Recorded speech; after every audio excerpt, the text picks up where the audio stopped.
My dear students, good morning. This is Deepak Kumar, and today I shall be taking up a chapter from your supplementary reader in English for class 9th, that is Moments. The name of the chapter is The Happy Prince, that is written by Oscar Wilde. So let's start. First, let me tell you something about the author. Oscar Wilde, born on 16th October 1854, was an Irish poet and playwright. After writing in different forms throughout the 1880s, he became one of the London's most popular playwrights in the early 1890s. Now, if you talk about the theme of this beautiful story, The Happy Prince, The Happy Prince is a wonderful allegory. Allegory is a story, poem, or picture that can be interpreted to reveal a hidden meaning, typically a moral or political one. So, The Happy Prince is a wonderful allegory that is packed with valuable themes such as social injustice, the disparity between the poor and the wealthy, loss of innocence, sacrifice, love, empathy, and compassion. Before I start the chapter, let me give you the summary of this story. The story is an allegory. It brings out the importance of charity. We learn that love and sacrifice can endear us to God. The prince in the story is no living prince. He is the statue of a dead prince, decorated with gold leaves and precious stones. He is known as the Happy Prince because there is a smile on his lips, but the smile gradually gives way to tears. The Happy Prince cannot help crying over the scenes of misery in the houses of the poor. He decides to help them with his gold leaves and costly stones. A little swallow who had flown in from Egypt breaks his flight and takes rest at the feet of the prince. This little bird acts as his messenger, and he gives away all his wealth. The swallow was on his way back to his homeland when the prince had detained him to help the poor. He still wished to go back, but now it was too late. The intense cold killed him. Thus, the little swallow lost his life while helping the poor. His death broke the prince's heart. So, the swallow and the prince perished for a noble cause. But their death was not the end. It made them immortal. That is why the angel selected the dead swallow and the lifeless heart of the prince as the noblest things on earth. The story teaches a very useful and true lesson. We learn that God loves those who love their fellow human beings. That's all from summary. My dear students, now let us start discussion from the chapter. Right, dear, I will read the chapter line by line and will be telling you the meaning of difficult words. Right? So let's start. The Happy Prince was a beautiful statue. He was covered with gold. He had sapphires for eyes and a ruby in his sword. Why did he want to part with all the gold that he had and his precious stones? High above the city, on a tall column, stood the statue of the Happy Prince. He was gilded all over with thin leaves of fine gold. For eyes, he had two bright sapphires, and a large red ruby glowed on his sword hilt. Gilded means covered thinly with gold leaf or paint. Hilt means handle of a weapon, alighted, descend from the air and settle on the ground. Swallow, a migratory, swift, flying songbird with a forked tail and long pointed wings.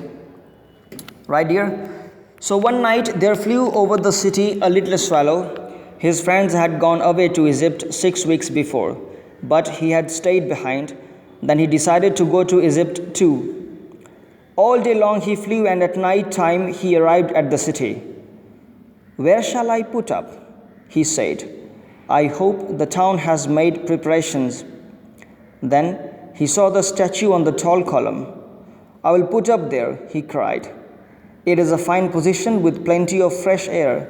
So he alighted just between the feet of the Happy Prince. So understood, dear, how the story commences?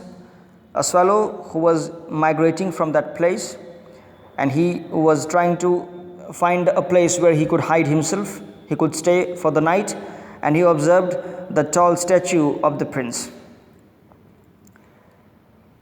I have a golden bedroom, he said softly to himself as he looked around, and he prepared to go to sleep. But just as he was putting his head under his wing, a large drop of water fell on him. So the prince, he tried to settle under the feet, beside the feet of the happy prince that was covered with gold. So the swallow was very happy, and he said to himself that I have a golden bedroom today. So when he was ready to sleep, a large drop of water fell on him. Then he started talking to himself. What a curious thing, he cried. There is not a single cloud in the sky. The stars are quite clear and bright, and yet it is raining. So the swallow thought, it is raining. Then another drop fell.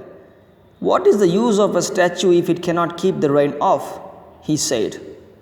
I must look for a good chimney pot, and he determined to fly away.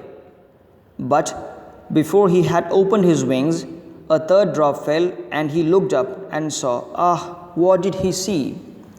So the swallow was a bit surprised, because when he observed the sky, he didn't find a single cloud over there, and water was falling on him. So he was surprised, and when he thought that what is the use of this statue when it could not save me from rain? So he was ready to fly away from that place and trying to find out some other place to sleep. Right, dear? So he looked up and saw, what did he see? The eyes of the happy prince were filled with tears, and tears were running down his golden cheeks. His face was so beautiful in the moonlight that the little swallow was filled with pity. So when swallow observed he was ready to fly away from that place, he observed the eyes of the happy prince, and what did he see? He saw that the eyes of the happy prince were filled with tears, and tears were rolling on his golden cheeks. So he was astonished. Who are you? He said. I am the happy prince. Why are you weeping then? Asked the swallow. You have quite drenched me. When I was alive and had a human heart, answered the statue, I did not know what tears were. Now the happy prince started talking to swallow, and he started talking about his life. I did not know what tears were, for I lived in the palace where sorrow is not allowed to enter.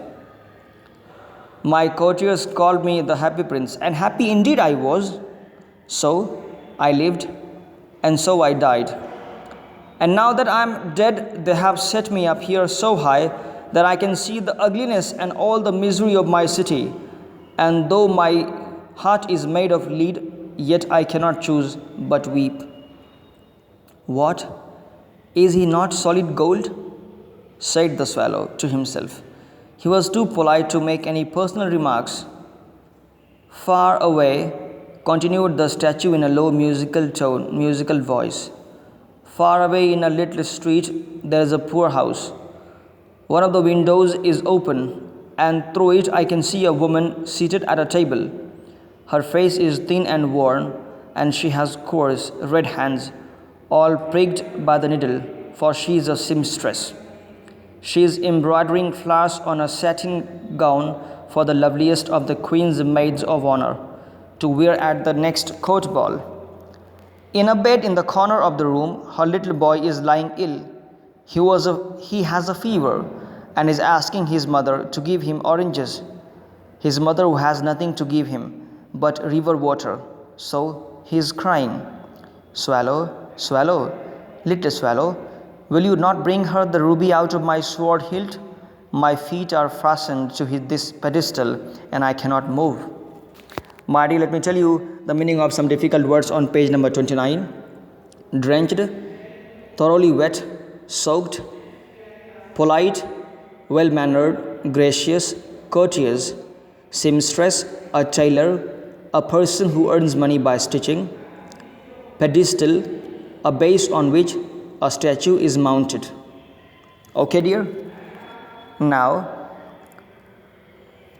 turn the page. We'll start our discussion of page number 30. I am waited for in Egypt, said the swallow. My friends are flying up and down the Nile and talking to the large lotus flowers